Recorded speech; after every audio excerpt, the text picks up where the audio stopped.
بسم اللہ الرحمن الرحیم۔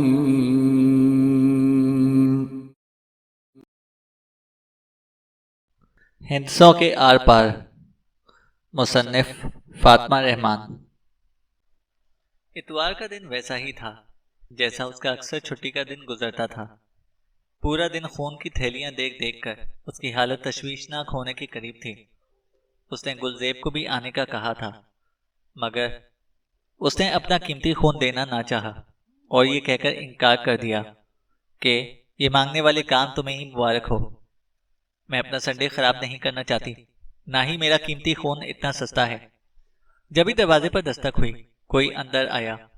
ناز دوستانہ انداز میں مسکراتے ہوئے پلٹی، مگر جلد یہ مسکراہٹ سمٹ گئی۔ آپ؟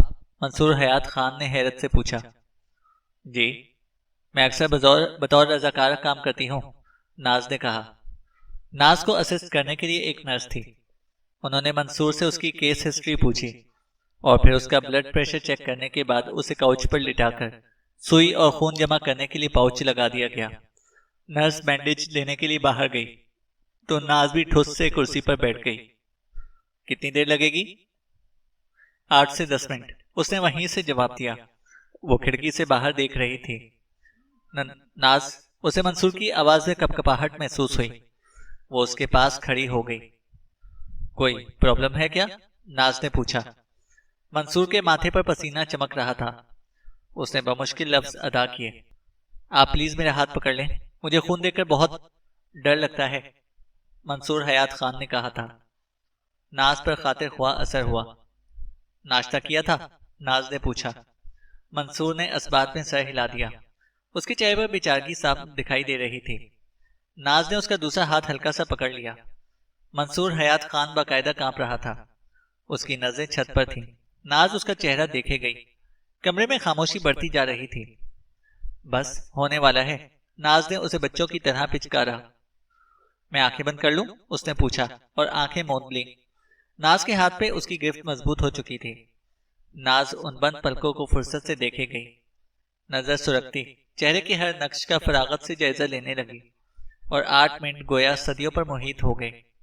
جبھی نرس واپس آ گئی، ناز نے ہاتھ چھڑانا چاہا مگر منصور نے پکڑے رکھا۔ ناز نے تھوڑی کوشش کی مگر وہ چھوڑنے پر تیار نہ تھا۔ نرس نے معنی خیز نظروں سے اسے دیکھا۔ باہر کوئی لڑکا آپ کا پوچھ رہا تھا۔ نرس کا لہجہ بھی معنی خیز تھا۔ حیات ٹھٹکا۔ نام کیا تھا؟ ناز نے پوچھا۔ عظیم تھا شاید، نرس بولی۔ اچھا، میں دیکھتی ہوں۔ اب کی بار ناز نے ہاتھ چھڑا لیا۔ راہداری میں وہ اس کا انتظار کر رہا تھا۔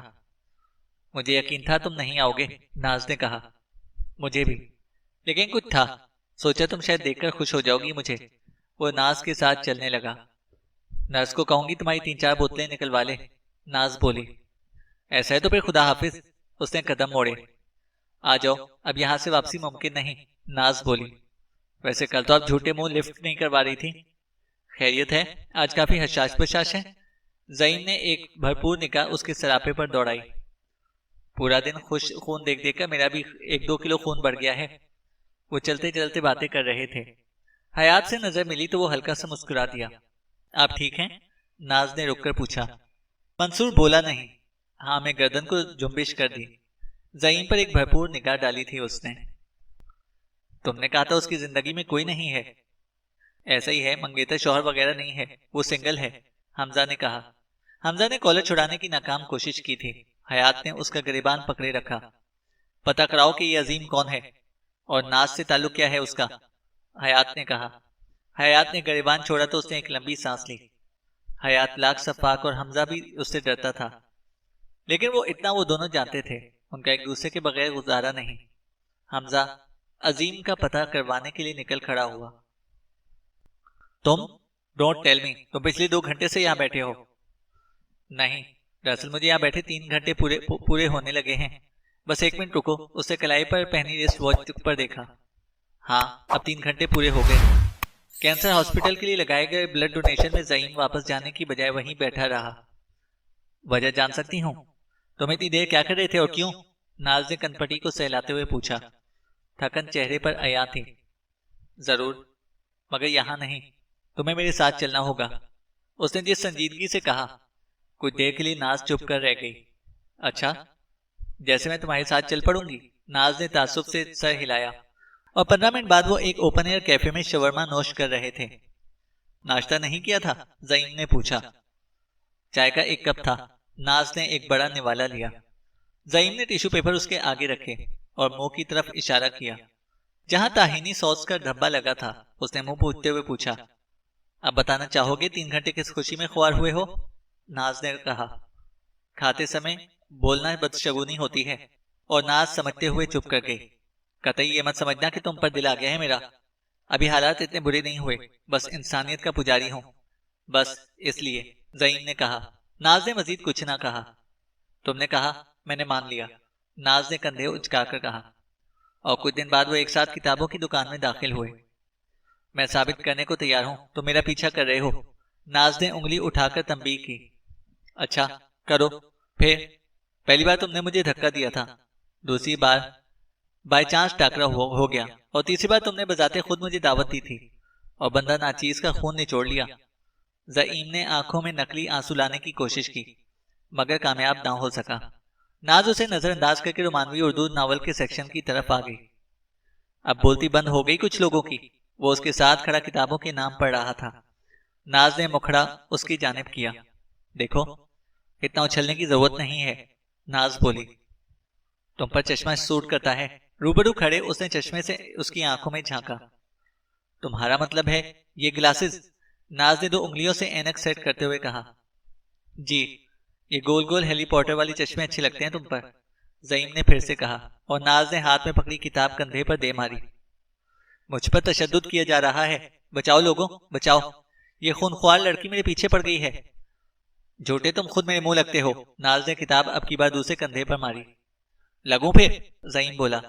ناز کی اس کی جانب توجہ نہیں تھی، وہ کتاب کھول کر دیکھ رہی تھی۔ جلدی سی اکھڑ سی گئی۔ او نو، اب تمہیں یہ خریدنی پڑے گی، زعیم نے کہا۔ ہاں، اس نے 1-2 صفحے پلٹ کر دیکھا، یہ وہی اسفن شمائلہ والا ناول تھا۔ لاؤ میں لا دیتا ہوں، میرے کندھے کا قصور ہے ویسے بھی، زعیم نے کہا۔ ارے، ناز بولی۔ زعیم کتاب اچک کر لے گیا تھا۔ ناز کی ارے کو کھاتے میں لائے بنا وہ کاؤنٹر پر بل کروانے لگا۔ میری طرف سے ناز شاویز یہ حقیر سا نذرانہ قبول کریں، زعیم نے کہا۔ سچ میں حقیر سا ہی ہے، بظاہر مسکرا کر تحفہ وصول کیا، مگر دل میں ناول کو 100 باتیں سنائیں۔ ہاتھ لگا بھی تو یہی۔ تم چاہو تو میں اس پر اپنا آٹوگراف دینے کو تیار ہوں، زعیم نے کہا۔ نہیں، رہنے دو، ناز بولی، مگر زعیم نے اسے کتاب تھمانے کی بجائے جیب سے پین نکال کر لکھا، ایک چشماٹو کے نام، زعیم ٹیپو کا پہلا تحفہ۔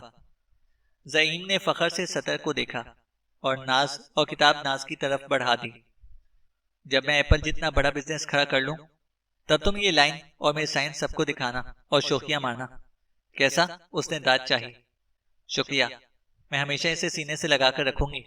ناز کے لب و لہجے میں طنز صاف تھا، البتہ اندر ہی اندر وہ زعیم کی طرف سے یہ فضول سا ناول لے کر خوش ہوئی تھی۔ تم نے چانڈیوں والی تصویریں کیسے صاف کی؟ گلزیب نے پیزے کا بڑا سا سلائس پلیٹ میں نکالتے ہوئے پوچھا۔ نواز چانڈیوں سے جان چھوٹنے پر گلزیب نے ناز کو ٹریٹ دی تھی۔ جیسے کرتے ہیں، ناز نے سرسری سا بتایا۔ ناک سے مکھی اڑائی تھی اس نے۔ کیا تم نے بھی ویسے ہی ہیک کرتی ہو جیسے وہ فلموں میں کرتے ہیں؟ بڑا سا چشمہ لگائے۔ ہاں، تم بھی چشمہ لگاتی ہو۔ اندھیرے کمرے میں اور 3-4 مانیٹرز پڑے ہوتے ہیں اور اسکرین پر جلدی جلدی ڈیجٹس ادھر ادھر بھاگ رہے ہوتے ہیں اور ہیکر کی شکل پر شیطانی مسکراہٹ ہوتی ہے، گلزیب کہہ رہی تھی۔ ناز کے برعکس گلزیب کا جوش بڑھتا جا رہا تھا، بلکہ وہ آنکھیں بند کر کے بھی لکھے جاتے ہیں۔ اور کیا ہوتا ہے؟ اچھا بتاؤ تو صحیح، تم نے نواز چانڈیو دا گریٹ بے شرم کو کیسے ٹھکانے لگایا؟ گلزیب کا تجسس کم ہوا، نہ ہی اس نے پیزے پر اسے 1 سیکنڈ کو ہاتھ روکا۔ ناز نے تسلی سے اپنا سلائس ٹھہر ٹھہر کر چبایا۔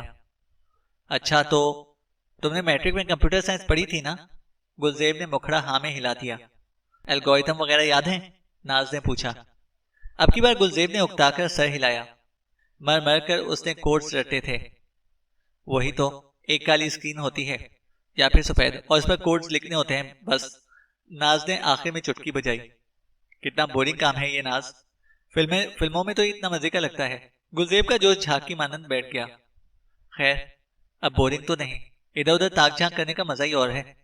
ناز نے 32 دانت دکھاتے ہوئے بتایا تھا۔ اور وہ اس کا بتاؤ نا، اس کا بھی کوڈز لکھ کر ہیک کیا تھا؟ ہم گلے، ناز کھنکھاری۔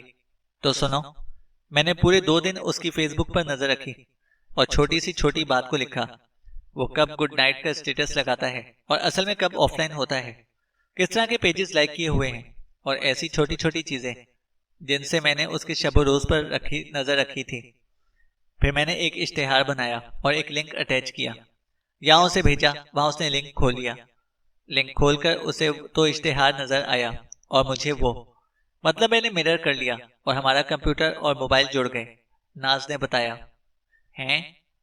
گلزیب چپ کر کے سنتی ٹکر ٹکر اس کی شکل دیکھتی رہی، خاموش ہونے پر کچھ سوچتی رہی۔ اس سارے کی تمہیں ایک ڈارک سائڈ بتاؤں؟ ناز نے ادھر ادھر دیکھ کر قدرے پست لہجے میں کہا۔ کیا؟ گلزیب کے تجسس کو مزید ہوا ملی۔ اگر میں پکڑی گئی تو مجھے جیل بھی ہو سکتی ہے، ناز نے کہا۔ کیا واقعی؟ مگر تم تو اچھا کام کر رہی ہو، گلزیب نے کہا۔ نہیں یار، یہ کوئی نہیں دیکھتا، میرے پاس لائسنس نہیں ہے، ناز نے کہا۔ تو تمہیں کس نے یہ سب سکھایا؟ گلزیب نے پوچھا۔ بس میں ہوں ہی انٹیلیجنٹ، خود بخود سیکھا، اس نے فرضی کالر جھاڑے۔ جھوٹ، ذرا ہاتھ ہولا رکھ کر بولو ناز، 5 کلاس میں تمہیں میتھس کے سوال میں کرواتی تھی، گلزیب نے کہا۔ زیادہ شوخیاں مارنے کی ضرورت نہیں، وہ پرانی بات تھی، اور تب میرا دل پڑھنے کو نہیں کرتا تھا، ناز نے کہا۔ اور اب تو عظیم کی باتیں کرنے کا دل کرتا ہے، نہیں کیا؟ گلزیب نے کہا۔ یہ دانت اندر کر لو ورنہ توڑ کر ہتھیلی پر رکھ دوں گی۔ اور زعیم نام ہے اس کا، تم لوگ نام غلط کیوں لے لیتے ہو بیچارے کا؟ ایک بار کتابوں کی دکان پر ملا، ویسے سے ملنا نہیں ٹکرانا کہتے ہیں، اور پھر پارک میں، بس 4-5 بار ملی ہوں میں تو اس سے۔ اور تم گلے اتنی سی بات کا بتنگڑ بنا رہی ہو، ناز نے کہا۔ گلزیب کی نظریں کچھ جتاتی سی تھیں۔ تم جانتی ہو میں بتنگڑ نہیں بنا رہی، نہ ہی میں نے اتنی تفصیل پوچھی، گلزیب بولی۔ تو میں نے پھر بھی بتا دیا تو کیا ہوا؟ تم نواز چانڈیوں کو چاند چاند کہہ کر اتنا دماغ چاٹتی تھی میرا، کیا میں چند دل کی باتیں نہیں کر سکتی تم سے؟ ناز نے کہا۔ دل کی باتیں؟ اوہو، گلزیب نے ٹیشو پیپر سے ہاتھ صاف کرتے ہوئے گنگنا کر کہا۔ لو جی، ناز نے سر پکڑ لیا۔ ہاں جی، میری نازوں کو پیار ہو گیا جی، زعیم دل میں بس گیا ہے جی، گلزیب نے کہا۔ نازو نہ بولا کرو، ناز سچی مچی روٹ گئی۔ کیوں نہ بولوں؟ گلزیب نے کہا۔ بس دفع ہو جاؤ گلے، ناز نے اس کے کندھے پر ہاتھ مارا۔ تو مجھے گلے کہنا چھوڑ دو، میں نازو پکارنا بھول جاؤں گی، گلزیب نے کہا۔ پارکنگ لاٹ میں ان کی آوازیں مدھم پڑنے لگیں۔ اگلے کتنے ہی دن ناز لاکھ کوشش کے باوجود ماموں سے بات نہ کر سکی۔ اول تو ناز اس وقت گھر پر نہ ہوتی جب وہ کال کرتے، یا امی ساتھ ہوتی، ان کی موجودگی میں وہ حال چال پوچھ کر رکھ دیتی۔ دن بڑی تیزی سے گزر رہے تھے، ایسا ناز کو لگ رہا تھا۔ اس نے احتیاطاً نتاشا کا ای میل حذف کر دیا، کئی دن تک کمپیوٹر آن نہیں کیا، البتہ اسے زبان یقین دہانی کروائی گئی تھی کہ مدت ختم ہونے تک اس سے کسی قسم کا رابطہ نہیں کیا جائے گا۔ لیکن ناز اپنے ارد گرد 2 آنکھیں ہمہ وقت محسوس کر سکتی تھی۔ گلے، کب کی سموسوں سے انصاف کرتی گلزیب نے کھا جانے والی نظروں سے ناز کو دیکھا۔ وہ ہتھیلیوں کے پیالے میں ایک چہرہ گرائے مکمل توجہ سے کینٹین میں لگا ٹریش کین ملاحظہ فرما رہی تھی۔ ناز، کتنی بار منع کیا ہے گلے نہ بلایا کرو، وہ یاد آ جاتا ہے۔ گلزیب کو برا لگا، سو کہہ دیا۔ میں تو اس لیے کہتی ہوں کہ تمہاری سانسیں رکنے لگتی تھیں گلے پکارے جانے پر، بس میری کوشش تھی شاید یوں ہی تم پھڑک جاؤ، ناز نے کہا۔ تم سچ میں میری دشمن ہو، گلزیب نے کاغذ کی پلیٹ میں لگی کیچپ نہایت سلیقے سے سموسے کے آخری ٹکڑے سے صاف کی۔ نہیں، میں اپنی دشمن ہوں، ناز کی بڑبڑاہٹ گلزیب پر سے گزر گئی۔ گلے، ناز ایک بار پھر اسے پکاری۔ کیا مسئلہ ہے ناز، اب بول بھی چکو، وہ بولی۔ خودکشی کرنے کا سب سے کم تکلیف دہ طریقہ کون سا ہے؟ ناز نے پوچھا۔ بہت سے آپشنز ہیں، پنکھے سے لٹک سکتی ہو، یا چھت سے کود جاؤ، یا چوہے مار دوائی پھانک لو، یا پھر زہر بھی لے سکتی ہو، مگر سب سے آسان طریقہ بتاؤں، بلکہ مفت میں کام ہو جائے گا؟ گلزیب نے پراسراریت بڑھائی تو ناز نے تجسس سے رخ روشن اس کی طرف موڑا۔ کیا؟ کسی بے مروت بدلحاظ کی محبت میں گرفتار ہو جاؤ، یقین مانو پل پل مرو گی، گلزیب نے کہا۔ وہ تو ہوں یار، اس نے خوب دانت پیس کر کہا۔ گلزیب نے دھیان نہیں دیا۔